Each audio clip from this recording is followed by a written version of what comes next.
வணக்கம். இந்தியாவின் மிகச்சிறந்த புகழ்பெற்ற எழுத்தாளர்களுள் ஒருவர் யார் என்று கேட்டால் வி.ச. காண்டேகர். மராட்டிய மொழியில் எழுதிய அவருடைய நாவல்கள் தமிழில் கா. ஸ்ரீ ஸ்ரீ என்பவர் மொழிபெயர்த்து நான் படித்திருக்கிறேன். அந்த காண்டேகர் அவரிடத்திலே ஒரு முறை கேட்டார்கள், உங்களை தனித்தீவில் விட்டால் நீங்கள் என்ன செய்வீர்கள்?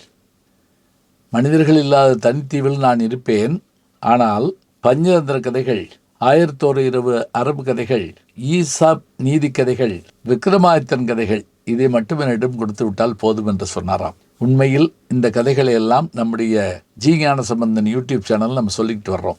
இப்போ பஞ்சதந்திர கதைக்கு வர்றோம். மிருகங்கள் மூலமாக, பறவைகள் மூலமாக நல்ல நீதிகளை குழந்தைகளுக்கு சொல்வதற்காக இந்த கதை படைக்கப்பட்டிருக்கிறது. விஷ்ணு சர்மா என்கின்ற ஒரு அந்தணன், கல்வியில் சிறந்தவன், ஒரு மன்னனுடைய புதல்வர்களுக்கு கல்வி கற்பிப்பதற்காக இந்த கதையை சொன்னதாக வரலாறு வருகிறது. பல கதைகளை நாம் பார்த்திருக்கிறோம். இப்போது நம்ம சொல்ல போகிற கதை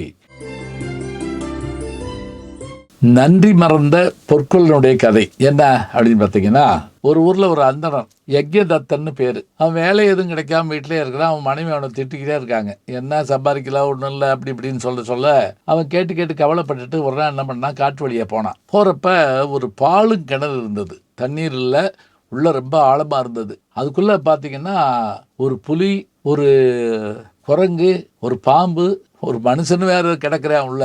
எல்லாரும் கத்துறாங்க, கத்திக்கிட்டே இருக்காங்க. அவன் அந்தனம் பார்த்தான், ஐயோ நம்ம என்ன செய்யறது அப்படின்னு. புலி சொல்லிச்சு, நீ எப்பா எடுத்து விடு, உனக்கு நான் வேண்டியது தர்றேன், நீயே ஆள் அடிச்சிங்கிற ஆள், உன்னையே போய் காப்பாற்றுவான். குரங்கு சொல்லிச்சு அதே மாதிரி. பாம்பு என்னை எடுத்து விடணுன்னே இவன் சொன்னா, நீ யாருன்னா எடுத்து விட்டாலும் உன்னையே எடுத்து விட முடியாது, நீ கடிச்சு விட்டேன்னு என்ன பண்ணுறதுன்னு.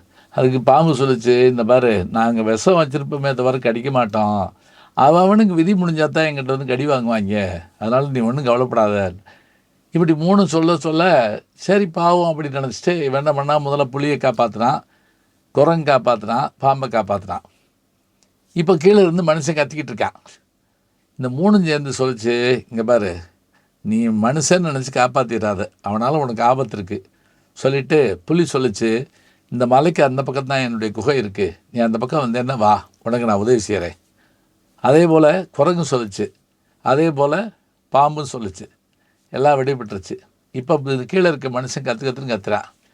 பார்த்தா அந்த சரி பாவம் அப்படின்னு சொல்லிட்டு ஒரு கயிறை விட்டு அவனையும் தூக்கிட்டான். மேலே வந்தவன் யாருன்னு கேட்டு விசாரித்து பார்த்தான். பக்கத்தில் இருக்கக்கூடிய பிருகச்சம் என்ற ஊரை சேர்ந்தவன், அங்கே இருக்க நீ ஏதாவது தேவைன்னா வான்னு சொல்லிட்டு போயிட்டான். இப்போ இவன் வீட்டுக்கு வந்தான், மனைவிட்டு நடந்ததெல்லாம் சொன்னான். சரி போய் உதவி தான் வாங்கிட்டு வாங்கன்னு சொன்னோடனே முதல்ல என்ன பண்ணா, இந்த குரங்கிட்ட போனான். அது நிறைய பழங்கள்லாம் கொடுத்தது. வீட்டுக்கு வந்து 2 நாள் சாப்பிட்டாங்க. அடுத்து புலிகிட்ட போனான். புலி அவனை வரவேற்று, இந்த பாரு, என்கிட்ட நிறைய நகையெல்லாம் இருக்குது, ஒன்றும் இல்லை, இந்த பக்கமாக ஒரு இளவரசன் வந்தான், அவனை அடித்து ஒரே இதில் நான் என்ன பண்ணிட்டேன், சாப்பிட்டுட்டேன், இதெல்லாம் கொண்டு போய் நம்ம வச்சுக்கோ அப்படின்னு. இதை வாங்கிட்டு அந்த பக்கம் பாம்பையும் ஒரு பார்வை பார்த்தான். பாம்பு சொல்லிச்சு, எல்லாம் உனக்கு இருக்குது, ஏதாவது உதவினா என்னை நினச்சிட, நான் வந்து செய்கிறேன்னு சொல்லிட்டு போயிடுச்சு. இவன் எல்லாத்தையும் கொண்டு வந்து யார்கிட்ட விற்போம்னு யோசிச்சு பார்த்தான். நம்ம அந்த பொற்கொள்ளன்ட்ட போய் விற்கலாம் அப்படின்ட்டு பொற்கொள்ளன்ட்ட போனான்.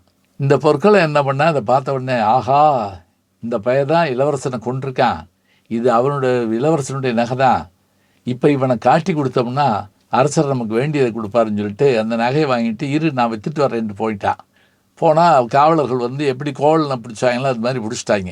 இப்போ இவன் கவலைப்பட்டான், நம்ம நினச்சது அந்த 3 சொன்னதை கேட்கலையே, இவனை காப்பாற்றுனது தப்பாக போச்சு அப்படின்னு. இப்போ சிறையில் வச்சுருந்தாங்க. நாளை காலையில் இவனை தலையை வெட்ட போகிறாங்க. இவன் தான் அரசகுமாரனை கொண்டவங்கிற மாதிரி தீர்மானம் ஆயிடுச்சு. இப்போ அந்த பாம்பை நினச்சான்.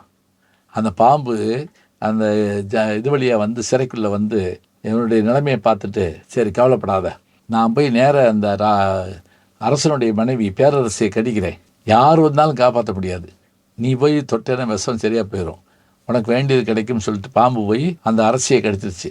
அவள் அப்படியே மயக்கம் போட்டு விழுகவும், யார் காப்பாற்றுறாங்களோ அவங்களுக்கு ராஜ்யத்தையே தரேன்னு இருக்கான் மன்னன். இவன் ஒன்று சிறைச்சாலையிலேருந்து கத்துறா, என்னால் காப்பாற்ற முடியும்னு. சரி அவனை கழட்டி விட்டுக்கடா அப்படின்னு ஒன்று நேரம் வந்து ஏதோ மந்திரம்லாம் சொல்கிற மாதிரி சொல்லி அப்படி தொட்ட உடனே இந்த விஷம் இறங்கி போச்சு. உடனே எல்லா வசதியும் அவனுக்கு செஞ்சு கொடுத்து ராஜா ஒரே ஒரு கேள்வி மாத்திரம் கேட்டார், ஒன்று ஞாபகம் வச்சுக்கோ, என்னுடைய மகனுடைய நகை உனக்கு எப்படி வந்தது அதை மாத்திரம் நீ சொல்லு.